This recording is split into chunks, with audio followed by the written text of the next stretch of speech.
Welcome back to another episode of Dennis and the Doc. We have basketball action underway. The season hasn't officially started, but we've got a lot of exhibition results rolling in. Some good stuff, some interesting stuff. The Jays have just finished their second game of the preseason, 95 to 92 victory over Purdue. We'll be talking about that just a little bit today.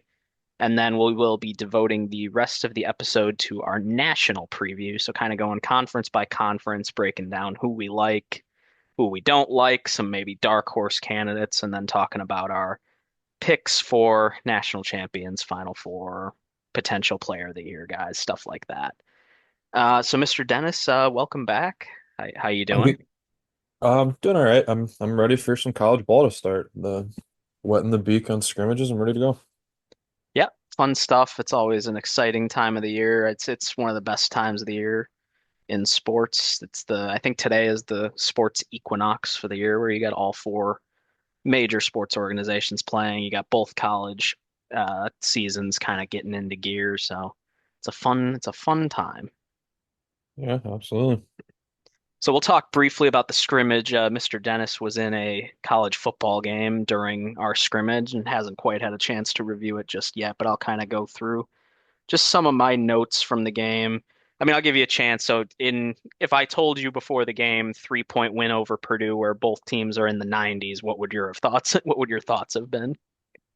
Happy with it. I mean, Purdue's a good team. I mean, I don't necessarily like care about the score that much, especially because again, it sounds like they kept their guys in longer than we did, which is whatever. Again, it's a scrimmage that they have the right to play it how they want to. Um, it sounds like we were up by more than that until we kind of called off the dogs and they didn't. But I mean, no fader to score like that. I think you have to be encouraged. Yep. Admittedly, like not to preview the Big Ten a little bit, like I was not super high on Purdue going into that game. I thought some of their guards who have looked okay would maybe struggle without Edie. Not sure if Kaufman Wren would take a step. I'm coming out of that game a little higher on them. And again, it's tough to evaluate because I think Braden Smith was guarded by five different guys throughout the game, but he went for I don't remember what the exact number was. It felt like 30. Hit a bunch of threes. Lawyer looked okay. Kaufman Wren looked really good. So I don't know. I think it's a good chance to get your guys out there against certainly a good opponent, if not a very good opponent. And I really like Painter. He gets criticized for shortcomings, probably rightfully, but at the same time, I think he's a top 10 coach in the game, and any chance you have to run out against that is a good one. Yeah, absolutely. Yeah, I mean, it's a good team. It's a well-coached team. They obviously lost Edie.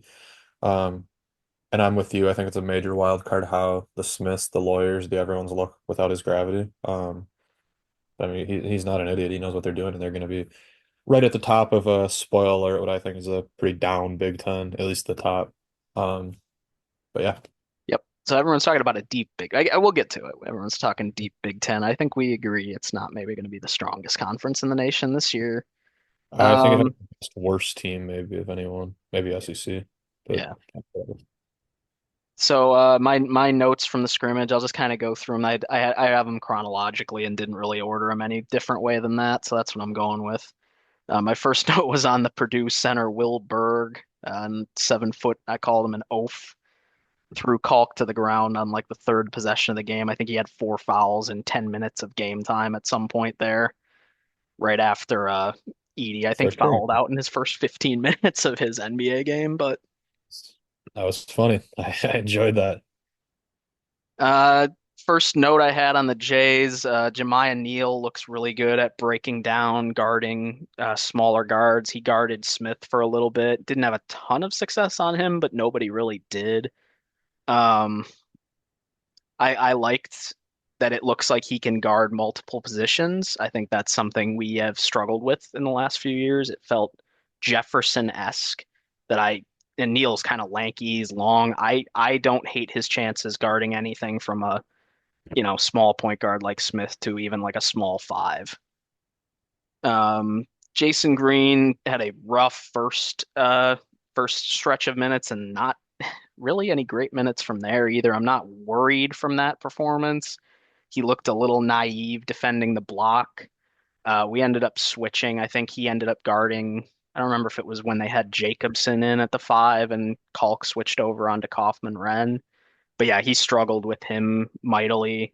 Not worried because I think Kaufman Wren looked really good. I think Green's a little inexperienced and that will take some time to adjust. But yeah, he didn't look super up to speed right away. Mason Miller came in for his first rotation at the three.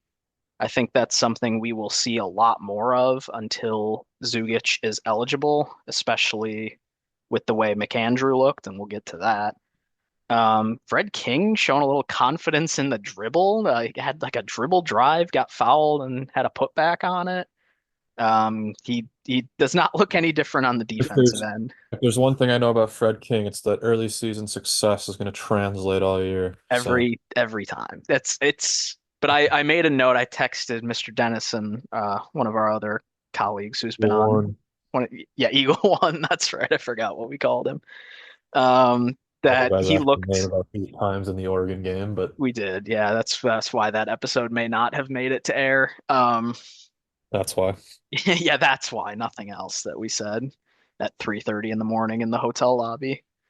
Mhm. Um, yeah, but Fred King looked like his 22, 23 calculus stretch self. Like he showed some flashes of that Marquette game in particular. Doesn't look any different on the defensive end. I think he's still going to use his fouls. And we talked about it in our preseason preview. Like that's not always the worst thing to have a guy who's going to come in there and eat fouls and just not give up easy baskets. Uh, Yeah, Neil looked a little winded. He did not look like he was fully in shape for this just yet. I don't know if that's a bad read. There was a point early, I don't know, early in the first half, about halfway through, where he was kind of sucking air. And I don't think it's anything to be worried about. I think he still ended up probably playing 25 minutes and looked pretty decent while doing it. But he's a guy who you want to get out in transition. So hopefully he's conditioned and ready to play in a McDermott offense.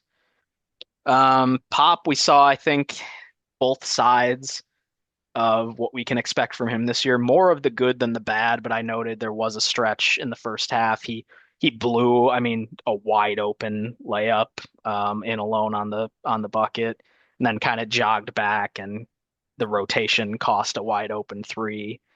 So you know there was a little of that, and McDermott kind of gave him the Art Kaluma, pull him over to the bench and put his arm around him and try to talk to him thing. So hopefully that's not an image we see too much of this year.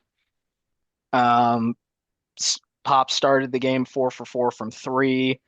I think a lot of people have been predicting that his shooting percentages would improve this year. It's an ugly looking shot, I'll say that much. But yeah, hard not to like what you saw from him beyond the arc, and otherwise he looked like he was in control of the game for the most part. His shooting was excellent. He was getting to the right spots. He was making himself available for passes and kickouts. We ran a few sets, nothing too exotic, that got him some open looks. So I imagine that was Mac probably trying to build his confidence early in the season. He's been pretty explicit about talking about that he intends to be a more efficient shot taker this year. And yeah, you can kind of see that just from the early looks. It was at this point, yeah, Braden Smith looks like he took a step. He looked a little more dynamic than he did last year. That could just be that the flow of their offense is a little different than it was last year, and it allows him to be a little bit more of an aggressor, of a shot hunter. He looked quick coming out of screens. He looked smart and decisive. It's all the things you would have said about him before, but knocking down shots from three, he was kind of going at whoever was guarding him and trying to just get a look any way he could. He looked really good. Defense was not great either side. They ran some really nice off-ball screen. It wasn't necessarily sets or anything like that. They were very good with using their bigs and their wings to pick down low and kind of move guys off of people. And when we're working with rotations that we're not going to see in games, it's pretty easy to understand how they get lost on guys. Um, they're running a completely different offensive scheme than they did last year, which is not unexpected when you have a coach like Painter. He clearly got them up to speed on it pretty quickly. And that was the other thing. I think I might have tweeted this like I'm not too concerned about our defense at that point because you're seeing a team that like even if you're watching film for a preseason game, which they're probably not, you got no idea what this team was going to come out and look like. They're not going to run the same offense that they ran while Edie was there. So at best, you were guessing on what you were going to see today.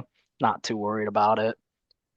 Kalk was not as much of a focal point as I thought he would be. Still wound up getting his, I think, 15 plus, but very few attempts at true post ups, and that could just kind of be wanting to see how the offense. We're not trying to win this game. We know what Kalk in the post looks like. We know what trying to feed him the ball looks like, but it's something that a lot of people have speculated we might see even increase. I mean, he was high usage before. The expectation would be that it would be even a tick higher this year. We didn't see evidence of that yet, but again, I don't think that really counts for much. McAndrew looked really good, especially in the second half. He looked comfortable. He knocked down shots. He was in the right places on offense and defense. I think he was the only guy who was successful against Kaufman Wren for more than one or two uh, possessions or two attempts.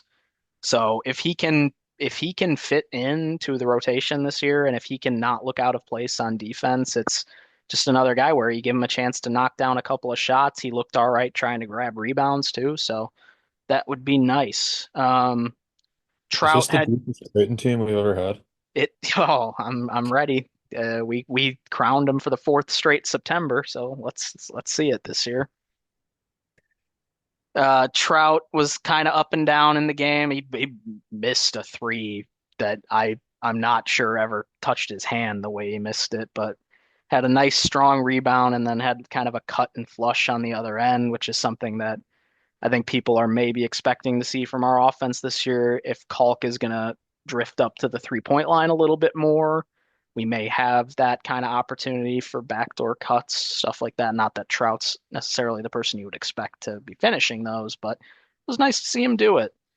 I mean, this Pop looked good as a passer too. He looked good distributing in the offense. We talked about him last week, maybe being, or 2 weeks ago, maybe being a one for one replacement for Trey.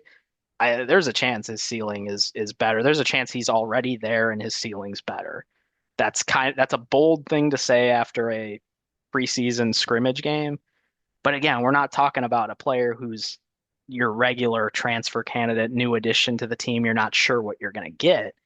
He scored 16 points a game in the best conference in the country last year. So it really is a question of how he's going to shoot it this year and if he's comfortable playing in the rotation we have him in. And he looked like he was up to speed already with room to even gel a little bit more with some of these guys.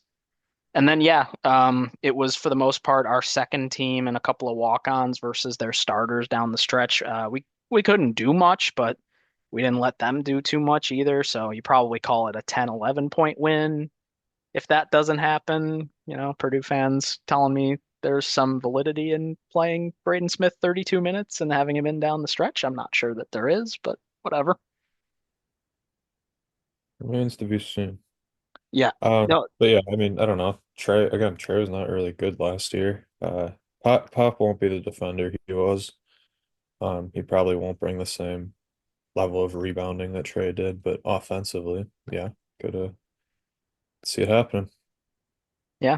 I mean, Matt Painter, then they're looking forward when they're playing Rutgers on the road in February. They're at the rack. Rutgers takes a 3-point lead with a minute 30 left, and they just decide to bring in all their walk-ons. Purdue will have some great experience for that situation. Yeah, maybe. So the coming out of the game, you got a little bit of news. Zugic is quote unquote injured. I'm not sure if we're using that as a cover to not play him in preseason and question eligibility. I genuinely don't know if it's a thing where they're worried if he looks too good, then people will say like, oh, he shouldn't be playing at this level or something like that. Um, and then Larry Johnson also a very quote unquote injury. So there's Mr. Dennis, what was that thing you said about Larry when we Said I signed him don't in the think he's first a real place? guy. I don't think he's real. I mean, fuck, I might be right. I said I don't think you'll ever see him in a Creighton uniform because I don't think he's a real person, and it's kind of trending that way from the whispers. Yeah, so injured was the official story. And then there was talk that he might be redshirting if he misses the first couple of games of the season. Well, if you believe some pretty strong and pretty well-backed rumors, there might be a different reason why he would be missing some games this season because it seems like he's been missing a whole lot of classes. And that's not usually something that, men's basketball players wind up actually getting in trouble over, but I think it's more than just a few. He might be having some larger academic issues from what I've heard, not to, speculate too much because it's rumor until it's official, but I think there are some pretty strong sources on this one, and there's a chance he might be heading out the door before we actually get to see him officially in a Creighton uniform. So, Mr. Dennis, I mean, just a potentially great call on this one. That would be a hell of a take. Yeah, that would go up there in my. I mean, again, like, where the fuck did he come from? Like, it was just like I never had heard a word about him. Then it was just like, yeah, top 60 commit Larry Johnson from California who like commits to Creighton. It's like, okay, like, sure. Yeah, I like to think I stay in the loop on Creighton stuff. I had heard nothing about him before he committed. I heard very little about him after he committed. We saw those like highlight tapes where it looks like he's a freak athlete, like potential great player. We're seeing clips of him dunk in practice. I don't even know. I can't even tell if it's the same person. I feel like I never see pictures of him or anything Oh, before he committed here. So who knows? But people were getting some takes fired up the other day saying like, "Oh, this is a huge failure on McDermott if he ends up leaving or something like that." Like, I think there's potentially larger issues at play that's here. to be the first person to ever have a top 100 basketball recruit that doesn't pan out and Right. leaves. So, to be fair. Yeah, so all the talk of us saying, oh, he's a very different kind of player to what Creighton usually recruits, like, yeah, there might be a reason for that. Oh, fire Mac, hire Haas. You know? Let's get it started early this year. Yeah, so that's kind of my stuff from the game. Again, never gonna complain about a win against a good team, especially in a preseason game that really is just an opportunity to get some guys some minutes. Anything I didn't talk about, Ty Davis didn't look great. He did not look like a guy who will be playing serious minutes this year, but He's 6'5". he's bigger. Yeah. Didn't know that. Yeah, he You didn't asked look me how he was, I'd have said 6'1". yeah, he didn't look small, which is good. Shane Thomas wound up playing what appeared to be his minutes in the second half. And I mean, there's a shock if I wasn't prepared for that. Oh, There for was a lot talk of that people. maybe Sterling Knox would be like kind of cracking rotational minutes, but it's actually his walk on from the same high school, I believe, that kind of only came to Creighton because he did, I think. The worst person to ever get a +1 scholarship offer, or like to warrant a +1 scholarship offer. Yeah, I don't know what happened there, but he is now, at least in the mix for minutes. He was used at the end of the first half as a defensive sub. So I don't know, but that happened. All right. Well, yeah, that seems enough about a secret scrimmage. They don't even matter. Right, Yeah, Wisconsin? yep, and we definitely won't get to that at any Right, point. Wisconsin. Yep. All right. Yeah, I mean, let's get into the national.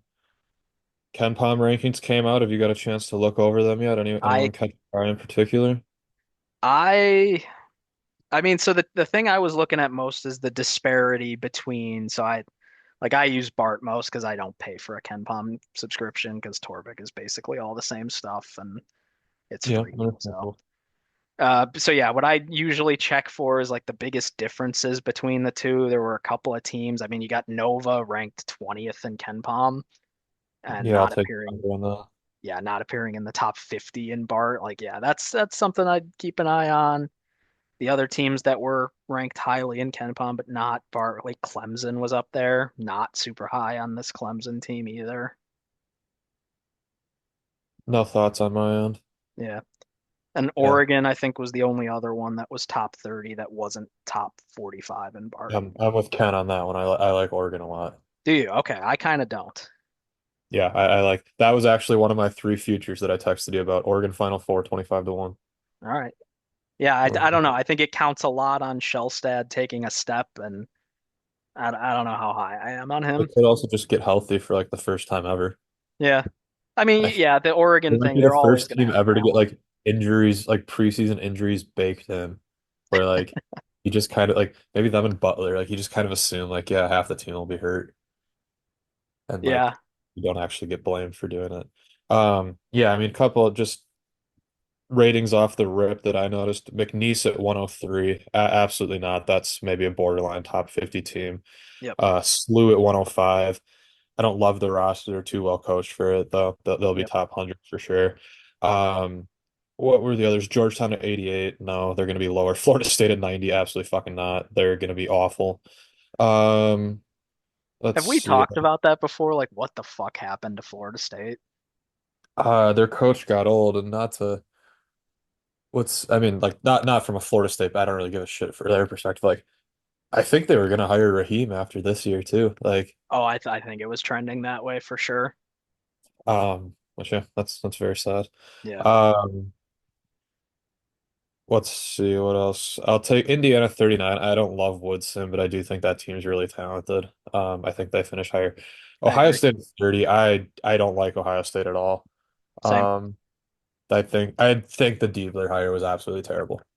Um, I think the shooting splits were almost entirely to chalk up for the kind of resurgence under him.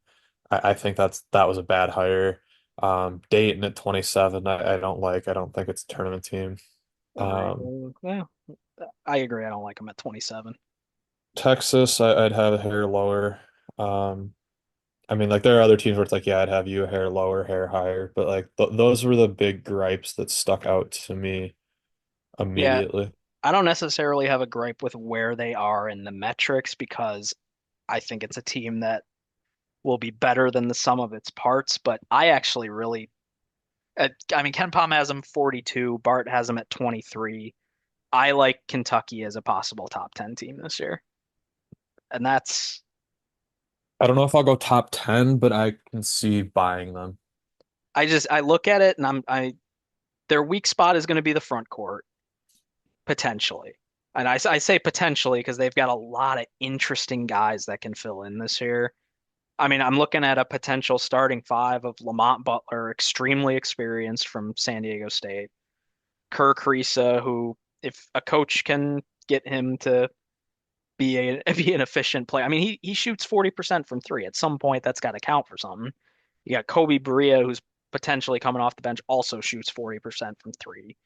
Jackson Robinson from BYU can score. Andrew Carr from Wake Forest, I think, is one of the most underrated players in the country. You got three guys who could wind up starting at the big. I mean, a guy who was a three-time player of the year, Amari Williams at Drexel, defensive player of the year. Garrison, Oklahoma State has potential.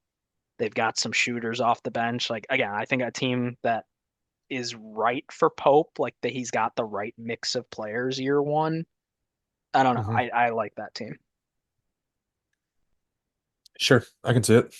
I guess should we just get into it? Like, I don't really give a shit about going all like the NEC. I don't care. Like, Yeah, I mean, I'd hit the power fours, and then if we want to call anything out, um, actually, yeah, you know what? please. We'll not hit the power fours to start. So I want to call this out. Who are you taking, McNeese or Grand Canyon? Gun to your head, you are told only one of those teams wins their conference. Which one is it? Like Wins to their be very clear, like conference? wins their conference. Like to be very clear, like it would be stunning if either of them didn't. Like I Correct. think they're like minus 1,000. Yeah. It would Uh, have to be McNeese just by I think just if for no other reason than as a result of who's the second best team in the conference. well, it did. SFA is back in that conference, Yeah, okay. Yeah, that's right. I did forget that. which I is kind of random. But I yeah. think it was like a weirdly driven by football move. Well, they got the Islanders in there too, right? Yeah. So Ken Palm has Nichols at 3, Corpus Christi 4. So it's really I mean, I think Grand Canyon's the better team. Well, Ken Palm has McNeese 103, Grand Canyon 55, which like there's no way Grand Canyon's 55 spots better or 50 spots better than McNeese. No. Um, but yeah, I will lean Grand Canyon, but only slightly. Like gun to your head, it's a close yeah, like call, but the correct answer is like they both win. Like right. that's it's just a hypothetical. Like I think I would take McNeese like slightly. Like the fact that they have Brandon Murray on their team is fucking ridiculous. Like Yeah, it is. he's not a bad power conference player. Former Uh, Georgetown standout. Former Georgetown, former, well, he went from what, LSU to Georgetown to Ole Miss to McNeese, right? Yes. He was originally LSU, I know. He was LSU Uh, first, definitely then Georgetown. So yeah, it would have had to be Ole Miss next. yeah. Um, and I mean, like they play a pretty legit non-con. Like there's some fun fucking games with like so they play Santa Mississippi Clara at State. home. Like that's a fun game. Mississippi Mississippi State in a semi away, that's a fun game. Like if they ran the table in conference and got one of at Alabama, um home versus Santa Clara or semi away Mississippi State, like I think they get an at large. Like maybe if they go 17-1.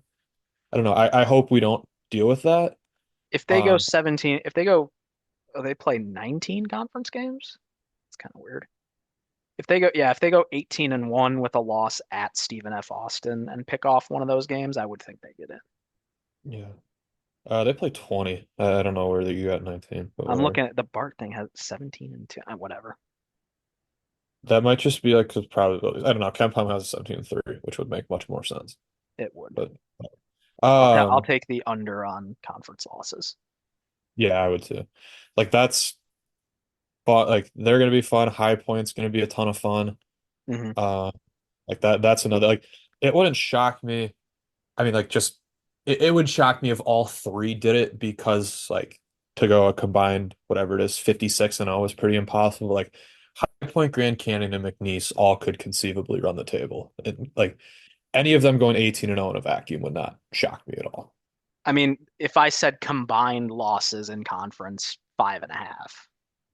How many conference games is so that High Point? They only play 16.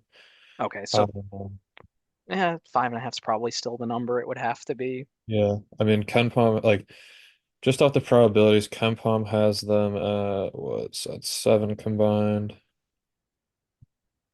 Capcom has 10 combined losses for those three teams, but like that's where, like 80, like if you have, which I mean, I guess is probably fair, but if you have 10 games with a 90% chance to win, that's one loss. But Right.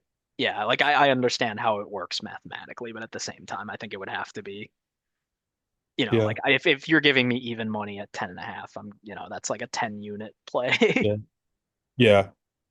I mean, how fun, like, I mean, I think Princeton should be solid against, I don't know. I I don't really like know. Princeton. Like I was gonna point them out at one point because they got three guys who I think are gonna be potential big time transfers next year.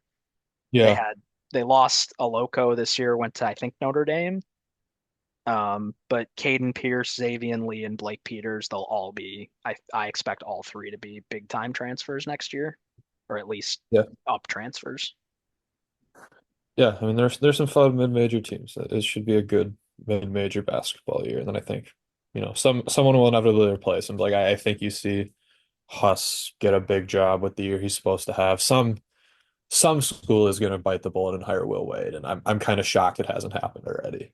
Because I'm not so sure he's not a top 20 coach in college basketball. Especially Uh, with some of the openings that have come around in the last year. Like you think somebody would have stabbed at it by now.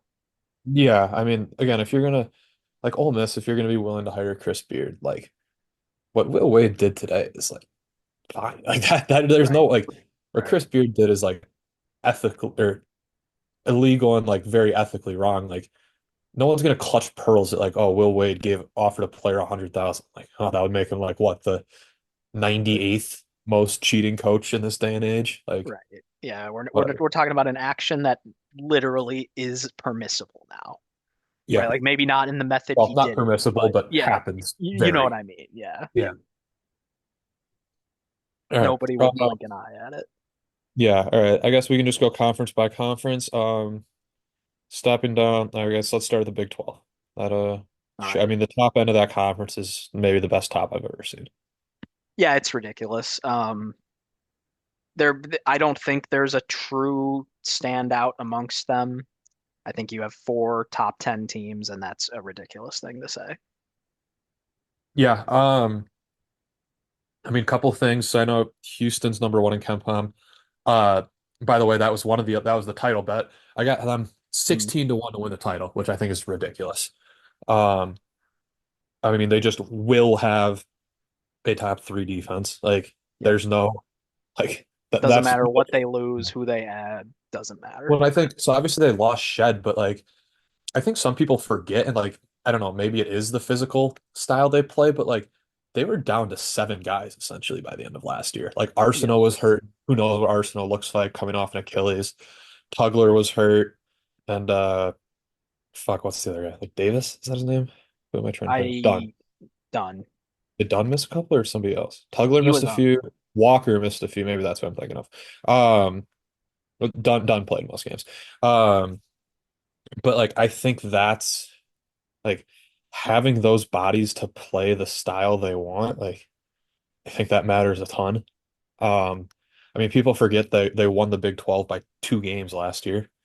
Right. Um, they were they were very good and they were very close to losing 1 game in Big 12 play. Like they easily could have won at TCU and they easily could have won at Iowa State. Like there's a world they get through the regular season 30 and 1 after everybody said that shit won't fly in the Big 12 and turns Yeah, out it does. and it's easy for everyone to forget based on the way the season, I mean, got not to say blown out by Iowa State in the Big 12 championship is an understatement, but Mhm. yeah, Should. you can't forget the body of work that that team did that year and what they were down to at the end of that season. I mean, I have them taking a little bit of a step back this year. Like I ranked them number 7 in my top 25, but that's what a step back is for this team. Yeah. It's the most consistent program in the country. It's the most consistent coach in the country. You know exactly what you're going to get from them. We've mentioned this before. Like I'm convinced he could pick 5 guys off the street, and a year later they'll be playing a top 5 defense. I Yeah. don't I mean, the mindset. Yeah. I don't love replacing Shed with Uzan from Oklahoma. I don't know if he's a great fit for them, but I didn't think Cryer was either, and that turned out not to matter. So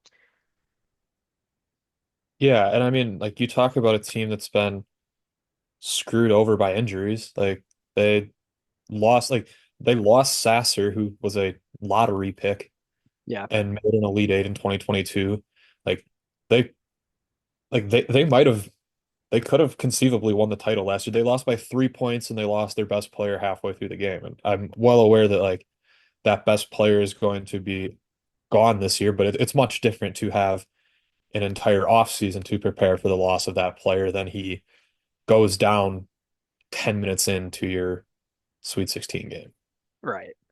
And Like I mean that's you're looking at a starting five of Uzan, probably Cryer, Sharp, Arsenault, and Jawan Roberts. Like again, staying healthy is going to be important, but with knowing what they're going to do off the bench, knowing what their bench is going to bring, they got enough to win the title. yeah. I mean, if they're healthy all 3 years, you can't exactly play this game. Like, there's a world they've made 3 Final Fours in 4 years, Oh yeah, and the for, other for year sure. was being the number one ranked team in the country and a Sweet 16 loss. Like, Yeah, that's not unfair to say. And I think I saw somebody's notes from their scrimmage that said Arsenault looked like he was up to yeah, near full health. So if he's ready from the jump, they're not going to miss a beat. no, they'll be fine. And again, they're not sexy, but like that's I think they're the best team till proven otherwise. And I think I it's mean, it's a near complete starting five, which is not something you're going to see on a lot of teams outside of the top, 6 or 7. yeah, I mean the only concern is just like again, they're not a great shooting team. Like they somewhat just like they correctly so sort of. So I mean Houston's not sexy. I think they're the best team.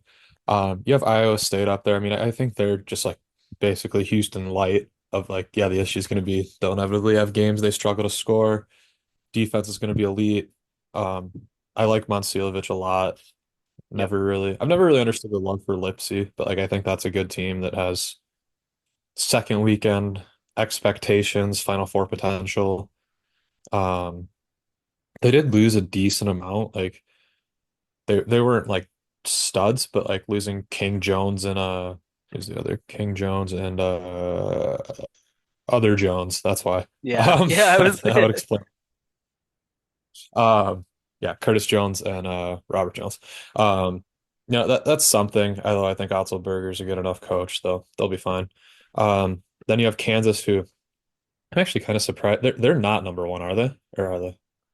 Oh, I have no In idea. I didn't put the AP in here. I mean, they're the sexy team, like pulling in Store, um, pulling in Zeke Mayo, right? And then Yep. do they get like Ryland Grip from Alabama? Rylan Griffin I'm on, from, yeah.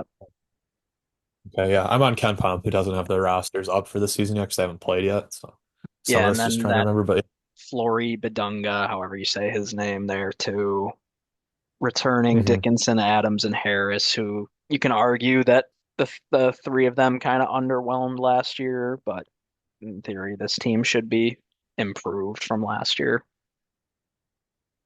Yeah, I mean, I think they were fine. It's just that like Timberlake was a zero, and once McCullough got hurt, like they had five guys, and yeah, once McCullough got hurt, and Timberlake was just nothing. Um, they didn't have a ton there. But Yeah, I don't think so you have them. I don't think you're getting nothings from any of the transfers that they got this year. Mayo maybe, No. but Store and Griffin, you got to expect they've got some kind of a floor with this team.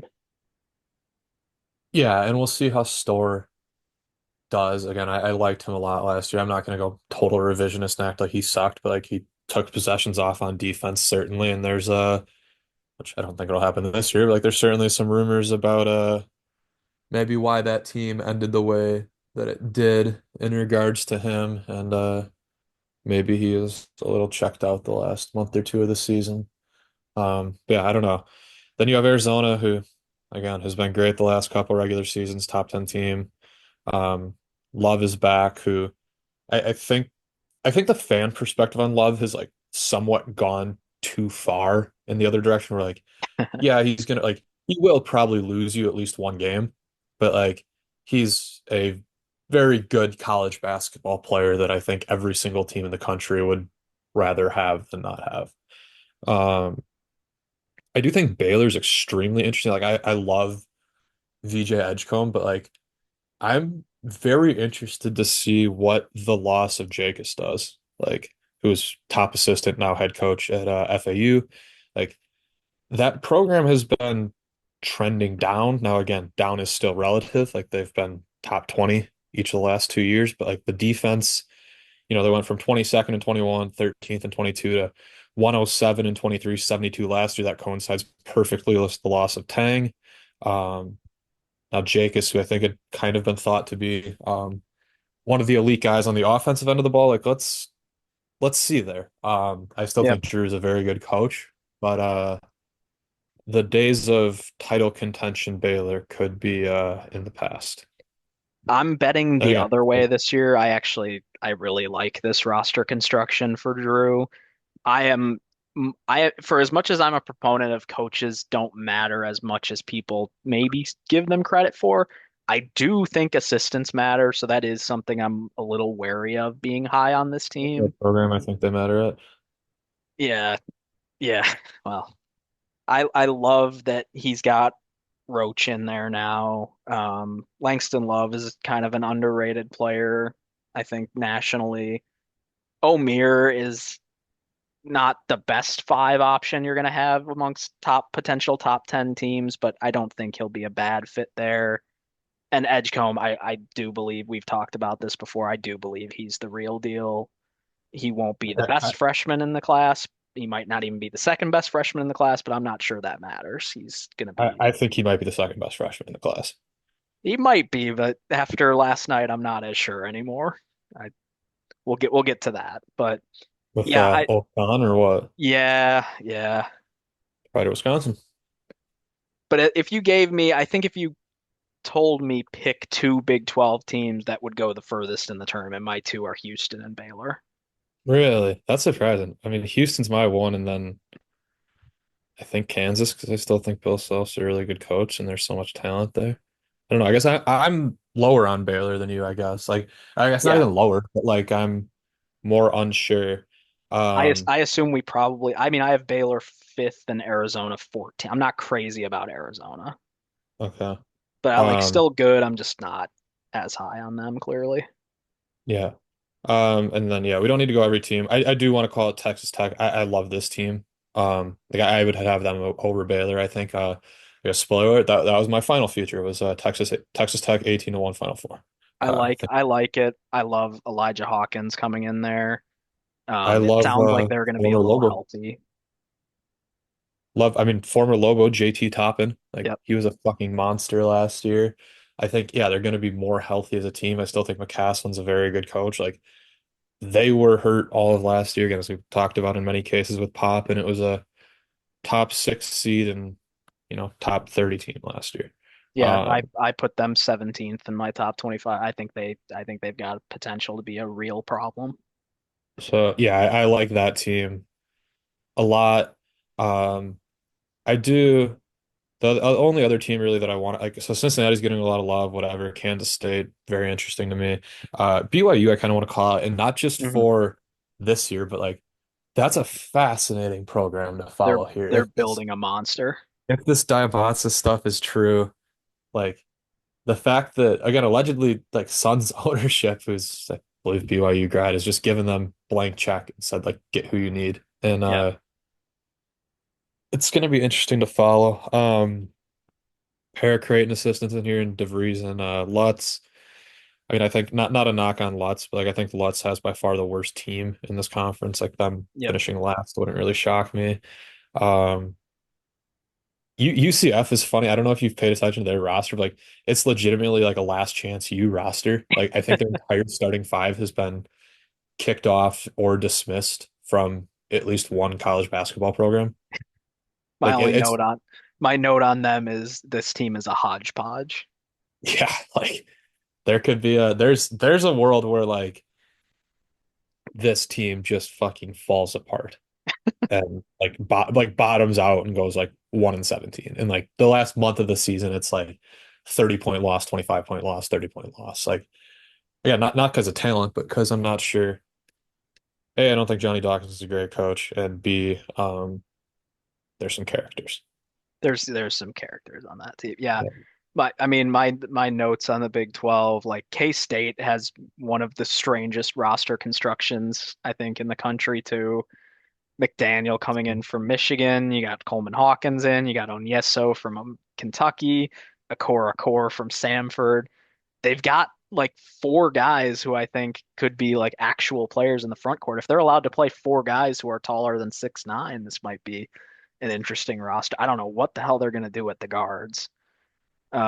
Cincinnati, yeah, also kind of interesting. I'm not that high on Lukosius. I know he's taken some steps, but I don't know if they've got enough firepower. Like Dylan Mitchell's a good addition. Bandago off the bench. CJ Frederick probably off the bench. To me, I called them. In my note, I'm like, I feel like this is an inferior version of Xavier's roster construction. Sure. BYU should be a tournament team probably, but again, yeah, building for the future there. Texas, not crazy about them this season. I They're I ranked. like the talent. I just think their coach is a fucking idiot. Yeah, It's just I, I don't trust any part of their roster. I really like Tremont Mark. That's about it. Shedrick really I mean, underwhelmed Trayvon last Mark year. is, I think, part of the Arkansas implosion to blame. Yeah, yeah. So Yeah, talented, I but like the Indiana State guys, but I don't know how much they're gonna play with like the names. Like, well, that's because you got what a potential like Jordan Pope coming from Ohio State will probably is he split from Oregon minutes with State? Larry. Oregon State, right? That's what I meant. Yeah, okay. Very sure. Pope. Yeah, it's I wrote OSU and forgot it Fair in the enough. moment. Yeah. Got to throw the T at OSU. Yep. Yep. Uh, but yeah, Julian Larry coming in from Indiana State might not start, but probably should. Oh, I they don't know. should. Yeah. Yeah. I'm so sad that that Indiana State team didn't all go to SLU. But It would have been nice to see him run it back. Yeah, it got broken up way more than I thought it would, which I think is an acknowledgement of just how good some of them were and how good that team yeah, became. yeah. Hang on, riff for a second. Kaluma on Texas, if we didn't mention that yet. Yeah, if you didn't know, he's on his third team now. Uh, Again, if you're looking for a team that might just implode in on itself at some point this year, you got a couple of good candidates in the Big 12, UCF and Texas. Again, we've mentioned I think 10 teams at this point, and there are other ones that might not be terrible. SMU might, or SMU's ACC might not be terrible though. All right, you're a doctor. Yeah, Yeah, I don't. I mean, like, yeah, someone will sneak in. I don't care a ton about the rest of the league, but no, whatever. but yeah. Uh, Who's your pick to win the conference, and then yeah, okay, agreed there. My dark horse is Baylor, but no, Houston. I'll say I'm high on Texas Tech, and I'll say I'm low on Baylor. yeah, I'll go Yeah, I high like on the school pro. Baylor, low on Kansas State. Yeah, sure. All right. Probably won't spend that much on every school, on every conference, but I won't. No, Let's just go next to the ACC. I mean, Duke is going to get all the headlines. Virginia leaving under Bennett is, or Virginia under Bennett is probably. I think they're going to have a rough year. I still think Carolina's good. I kind of could see Wake Forest finally getting over that hump. Like I kind of think they get in the tournament for the first time in a while. agreed. Um, they've been they've been trending that way. But yeah, I mean Duke is going to be a lot of fun. The freshmen look legit. See how it goes, I guess. Yeah, I don't know. It's a I don't know. Any team you want to call it as well?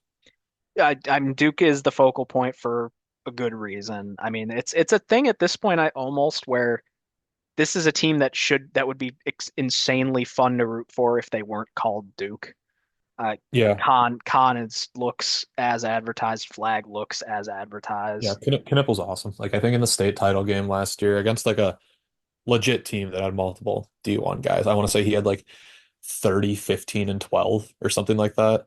Like, Yeah, yeah, I, Knipple's a really nice player. Like not a elite athlete, or at least doesn't look like one. So like I don't know. You do wonder how those guys will translate against a team that's not coached by clown Bobby Hurley. But yeah. I mean, they ripped Arizona State to shreds. I'm not reading into that too much, but it's not. Like ripping a team to shreds and then there's beating them by what was it, 56? something like that, yeah. Yeah, so I like their complementary pieces. Getting Mason Gillis, I think, was a good add. Malik Brown from Syracuse, you got two potential 40% shooters off the bench. Proctor probably needs to take a step. I think people were expecting a little more from him last year. But yeah, I mean, I have a hard time seeing that not being a top five team for most of the season. North Carolina, I also like. Cade Tyson was a guy I talked about multiple times on my Portal episodes. Like, loved him coming out of Belmont. I really wish we could have gotten in the mix for him because I think he would have just been a perfect fit here too. Big wing, can shoot the shit out of it, score at all three levels. You got RJ Davis still. If Cadeau takes the step that I think they're expecting him to take, could be a really good team. They'll have a little trouble at the five. They're not super strong in the front court. No. Um, I've heard very good things about Trimble as well, which is what Seth yes. Trimble, right? Yep. Seth Yeah, Trimble. from Wisconsin. Yep. Former Creighton attempt recruit. I think we made his top five or something like that. Yeah, There was chatter when he entered the portal that we might try and go get him, but he exited just about as soon as he entered it. yeah. Other teams I think are interesting. Like I think Notre Dame could sneak in the tournament. Yeah, I like I think Shrewsbury. Shrewsbury's that good. I mean, that team last year was so fucking bad talent wise, and like the fact that they ended up like respectable. Like they finished 7-13 in conference. Like they beat Carolina, right? Am I remembering that right? No, I don't was not remember for Georgia sure. Tech who did. Whatever. No, they did not beat Carolina. Georgia. That must have been Georgia Tech. Oh, they beat Wake. They beat Wake and Clemson 2 games in a row. Mm. Uh, yeah, I like them. Um, I We think gotta we Louisville gotta we gotta talk very about interesting. the. Oh, sorry. No, I was just gonna say like Louisville very interesting. Like I think that's a borderline tournament team. Like there will be some fun like bubble games down the stretch in this conference. I think like Syracuse being on the bubble would shock me. Hmm. SMU could get there. Um, yeah, Yeah, I kind of like SMU. We didn't talk about the best player we saw in person last year, and Jalen Blackman that's going true. going to Miami. I kind of don't hate their roster construction. Their guard core should be nice. You got Pack, Blackman, and Cleveland. That shouldn't be terrible. I think they're also a, I don't know, I kind of like them as a 10 seed or something like that this year. Yeah, gotta stay healthy, and they'll always their metrics. They'll never love them because they'll just refuse to play defense. Yep. Wake, I like too. It's a question mark because outside of Salas and Reed, they've got some guys they're hoping on. Omaha I mean, Billy Wake coming in from should have Iowa been a State. tournament team last year. They just lost too many stupid fucking games. Yeah, Like just losing at Notre Dame, losing home to Georgia Tech. Like you just can't like you just can't lose those games when you're on the bubble. Like yeah. And yeah, Louisville, their roster construction, it's a good team for Kelsey, I think. Javon Hadley coming in, brings in Hepburn, brings in Terrence Edwards from James Madison. They've got enough there. I think I like them to be a tournament team. It'll be a difficult season, but they've got some opportunities there in a potentially weak ACC again. yeah. Um I mean the bottom is kind of like Florida State is just dead, Boston College dead. Stanford, I think Young will get them going long term, but not good enough. Cal, they'll be fine. Like Cal, they're projected last in this conference. I highly doubt they I finish don't think there. that. Yeah. Um, but yeah, I mean, I don't know. I'll take Duke and um, I'll take Duke to win it. I'll say like Wake is my dark horse. If that's not dark horse enough, I'll say Notre Dame, not to win it, but as the sneak in the tournament. Yep, I have Duke as my champions. I'm high on North Carolina and Miami, low on Clemson, and I had Louisville as my dark horse. Okay, sure. Moving on to the SEC, which this is actually the highest rated conference in KenPom, just because the bottom is stronger than the Big 12. Mhm. Um, maybe surprising to a lot of people. Alabama, not the highest rated team, gives a slight edge to Auburn. Yep. I don't necessarily agree with I, that, but I definitely do not agree with that. yeah, but I mean, should be another grinder of a conference. That's I think just kind of going to be a mess. Like I think Auburn, Alabama, and Tennessee. I think I have my top three, and then after that, who the hell knows? Yeah, I mean, I was going through it. I've got 10 teams making the tournament out of this conference, and I really don't think that's out of the realm of possibility at all when you look at some of the names in there. Sure. I'll call my shot in a negative way. I kind of think South Carolina finishes last. I think I can see it. they brought in like I mean I think it's just sort of like a lot of similarities to Missouri, where like they brought in a new coach. Metrically they were not as good as their record and their seed. Um, they lost then a lot off that team, and like Paris played such a slow it down style compared to the rest of the conference. Like I think it um kind of was something different to prepare for, but in year two, now that you can prepare for it, um, I don't like that team at all. Um, yeah, I don't know. I mean, like Ken Pom has Texas fifth. I don't think they're coached well enough to fit there, which we definitely were just talking about Texas in the Big 12 earlier, which We were, yeah. I mean, that was whoops. my fault, but Yeah, oh well. Well, we know our thoughts on them. Terry's a shit coach, yeah. and there's too many good coaches in this league. Um, Wow, that didn't even register to me. yeah, I didn't really think about it, but yeah, whatever. Um, I I mean, have him in yeah, the right spot in my tournament prediction, so I guess I okay, guess I did count it, but whatever. sure. Texas A&M, I do want to highlight how like just they're so hard to watch on offense. Like they're kind of like they're fun but hard. Where like, do you know how impressive it is to be the 26th rated offense and rank 341st in effective field goal percentage, 342nd in 3-point percentage, and 311th in 2-point percentage? Yeah, we mentioned that on our Jays schedule preview. I mean, if that's not enough for you, like it's insane. It's genuinely a statistical anomaly to a degree that I'm not sure can be replicated. No, I mean they if ever they decided to make threes, yeah. But I and I mean don't think that's this will rated be the six. year that they No, start. and they're rated 16th in Ken Palm. They won't do that just because they'll have. I mean, it'll just be every single Buzz Williams season. They'll be fine in the non-con. They'll lose like five in a row in SEC play.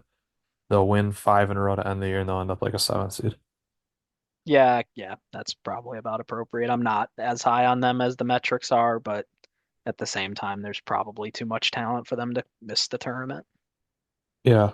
I mean, there also are like just a ton of wild cards. Like, I think Texas is a wild card of like where they go. Um, I think Kentucky's a wild card. Mississippi's a wild card. Missouri to a point is a wild card. Like, I don't. It's a good conference. Like, there's a chance that there's no non-top 100 teams in this conference. Yep, and I think that's what a lot of people are counting on, calling it potentially the best conference in the nation this year. And I don't think that's out of bounds to say. I mean, you look at the Big 12 and you say, I'd probably rather have that, but not. The bottom in the Big 12 is a lot worse. Yeah, but I'm more okay with that if I'm being honest. Like, especially with the way that conference scheduling is now. Like, sure, if you had to play Cal and Stanford twice each year, or whatever, Cal, uh, Florida State. If you're playing all those teams like six, seven, eight times a year, but the way scheduling is now, you're playing a pretty balanced schedule in those conferences where it doesn't affect you as much as it does in a conference like the Big East, where you're playing Georgetown and DePaul four times every year. Yeah, and I do also want like I wanted to bring that up earlier. Like, it's so like I mean, inbound schedules suck for everything, but like they underrated suck for basketball too. Yeah. Just because like looking at like Houston, for example, like I believe they only like so Houston and Iowa State are the top two rated teams. Like Houston only plays them once and it's in Houston. Like Mhm. that's a massive advantage for them. Like if Iowa State and Houston finish the same record and Houston gets the one seed because they beat them at home, it's like okay, like yeah, Iowa State might have won if it was at their place. Like Yeah. that's gonna suck too. And like these we'll get to it in the Big Ten, but like just the discrepancy in schedules where it's like you could have two teams who finish with the same record, and if I don't know, say Texas Tech plays Houston, Kansas, and Iowa State six times, and I don't know, another average Big 12 team, TCU plays BYU them plays once those or teams something. Yeah. once. Yeah, it's like okay, the those two 15-5 records are not at all created equal, but Right. Yeah, and whatever. I mean, I think people have underrated how much that's going to suck because we haven't seen it yet. Wait till we get around to conference championships in college football coming up in a couple of weeks, because there's going to be Yeah. some teams done absolutely filthy by tiebreakers, and I don't Yeah. think everyone's prepared for just how much that's going to suck, and it will only get worse in basketball. Yep. It's going to deprive people of matchup. Like, again, there's going to be a good game in the Big 12 every night because that's just the nature of the beast this year. But the fact that you're not getting home and homes with those best teams blows. Yep. There's no better advertisement for the Big East. There's no better advertisement for the Big East staying put at 11 is you protect the double bye or the double home and home. Much. Quick tangent, but like I think Dayton thinks people want them a lot more than they do. Like Dayton, you've done fucking nothing. Like it absolutely sucks the 2020 team got canceled due to COVID. Like I acknowledge that. Like you very well could have made a Final Four. That team, like you guys aren't good. Like get the fuck out of here. Like you've made one second weekend in the entire Ken Palm era. Like you don't belong. Like they think like, oh yeah, like we belong. Like even the Big East thinks we belong. No, you don't. Like if it's under the guise of like, okay, we can kick the Paul out or something, like, all right, yeah, fine, I'd rather have you. But like if the option of like Dayton or not Dayton, like get the fuck out of here. I'm Like you certainly I aren't like good. I don't hate the idea of Dayton in an open concept, but if we're breaking the double bye for that, yeah, fuck no.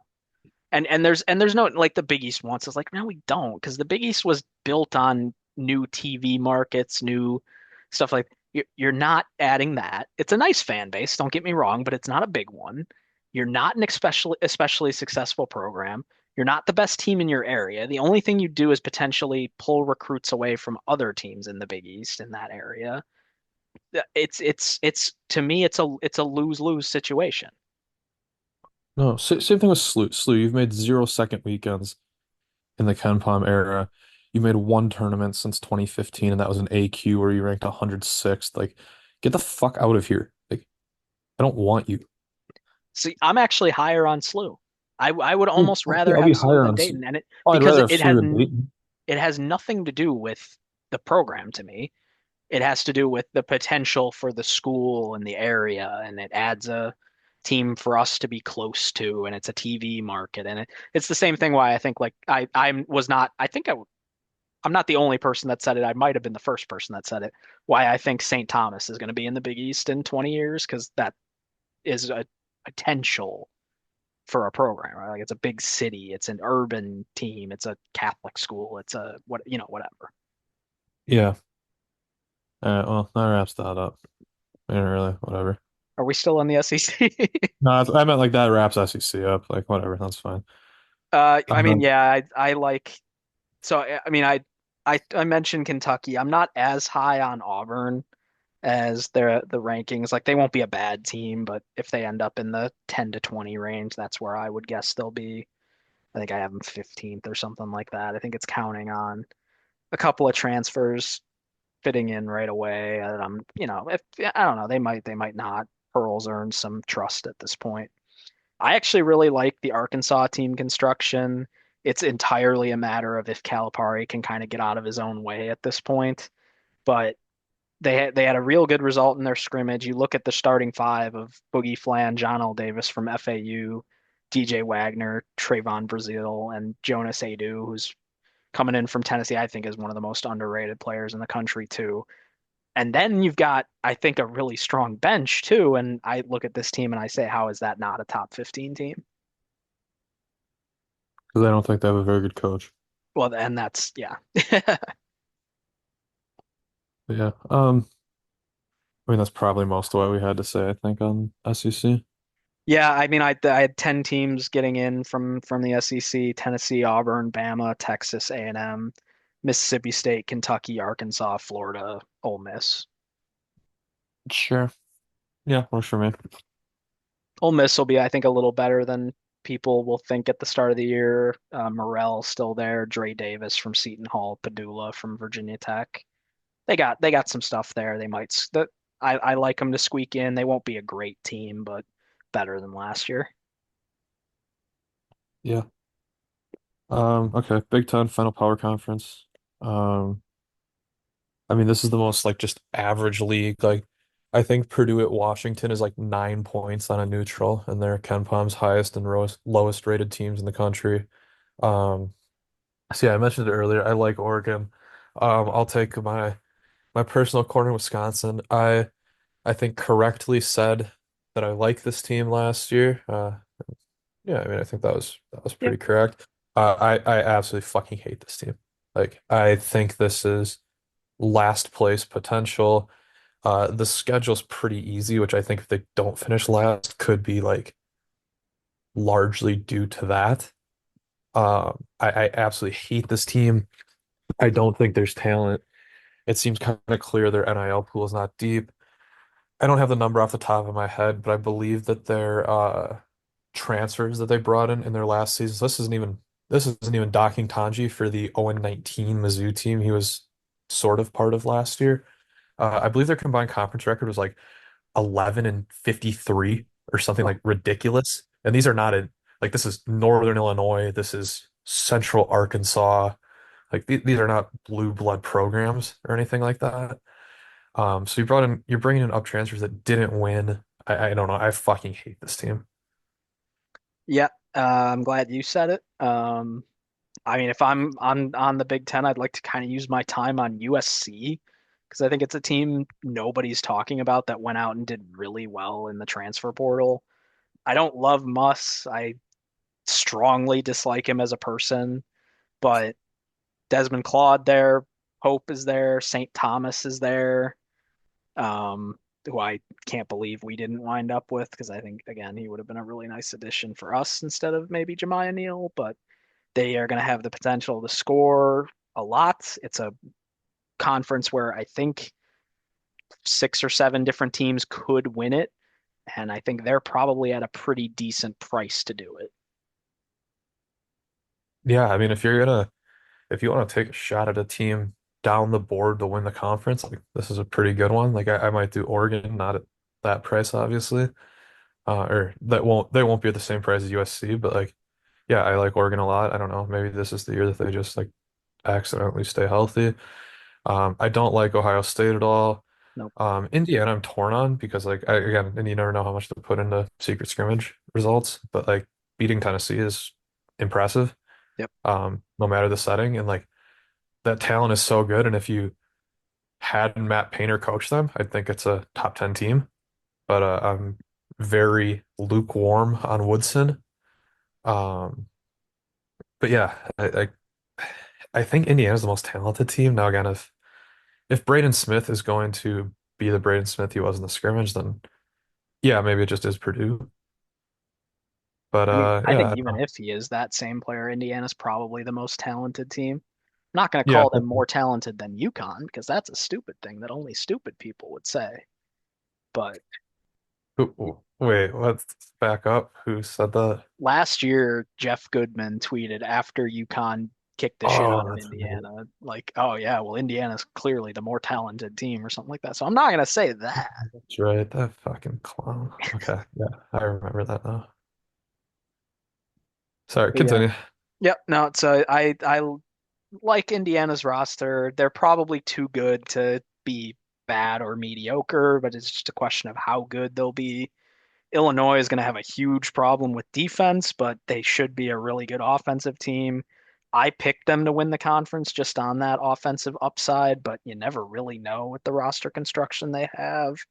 Yeah. Um, A quick sidebar to Illinois, just because I've seen like who's the next Dalton Connect, and they're like, like everybody's trying to be like, oh, I think it's Hugh McCrow, or I think it's this. Like, probably no one. Like, there's no law that yeah. says white guy who had a solid year at Northern Colorado turns into SEC Player of the Year and lottery pick or just outside lottery I pick, mean, whatever. No, genuinely though, my pick for that would be Cade Tyson sure. Yeah. because I think that's as close of a comp as you're going to get for that. And I don't know, I can see that at North Carolina. Okay. My pick will be no one. Yep, and that's probably more likely to be correct. Yeah. Sorry to Michigan be. State don't really love their roster construction. Um, I don't know. Izzo's been struggling there for a while. I'll be interested to watch Iowa this year for future Creighton Blue Jay Owen Freeman. I'm calling my shot on that one right now. Sure.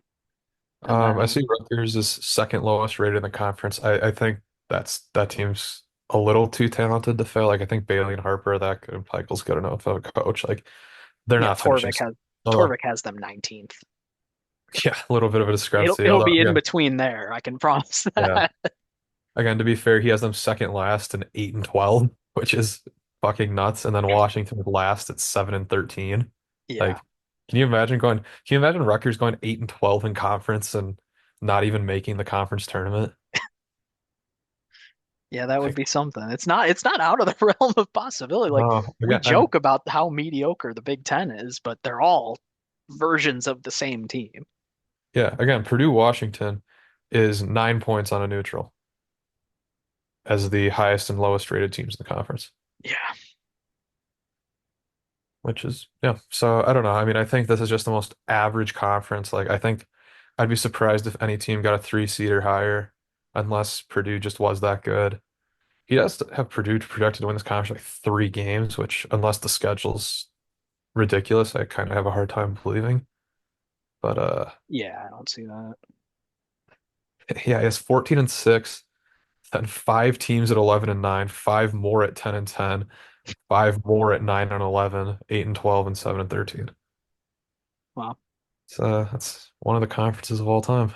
it is. It is indeed. All right. So anything else you want to touch on from lower conferences? I don't think I have much.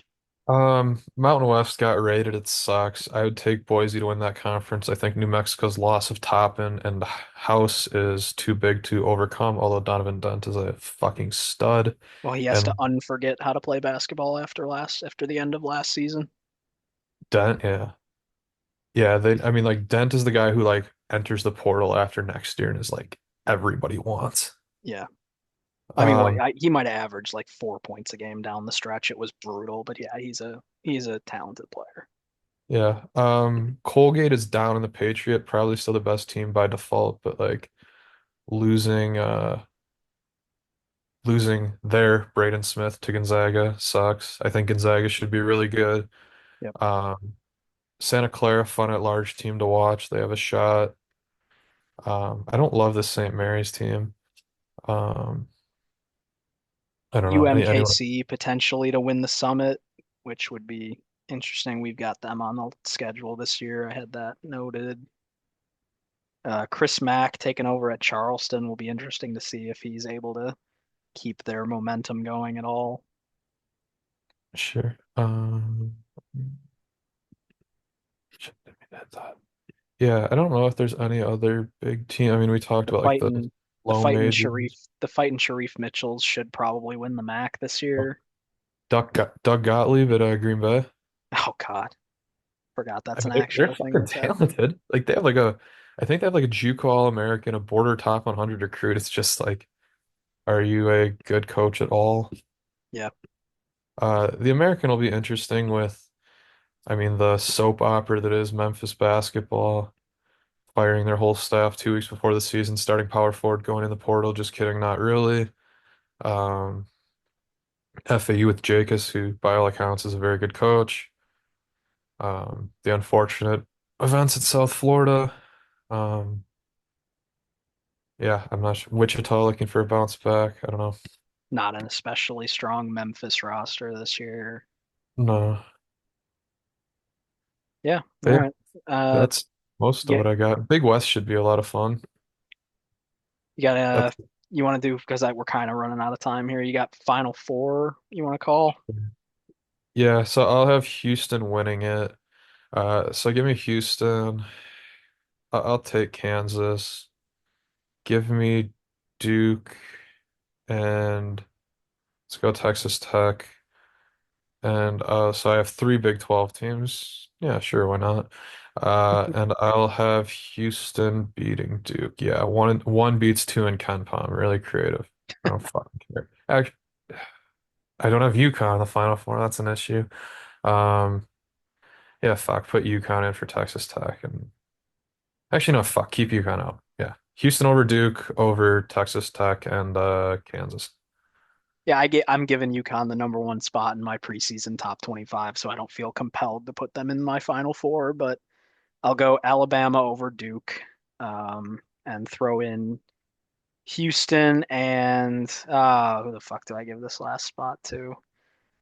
I'll give it to Baylor. I'm willing to ride with that. The other ones I had in my Elite Eight were Gonzaga, Duke, or Gonzaga, UConn, Xavier, and Arkansas. Um, I like St. John's, Sweet 16, Wake. I think I gave a Sweet 16 spot to Grand Canyon just for fun. Tennessee, Creighton, Iowa State, teams of that nature. Kansas. Uh, yeah, Probably all the time we have. Season starts what, a week from today? yep. Week from today. Yep. Or no, a week from tomorrow, Tuesday usually, or is it Monday this year? It's the fourth, which is Monday. Yeah. All right. All right, let's do it. Well, there you go. Dennis on the dock. We will see you after some Creighton games this year. That's it.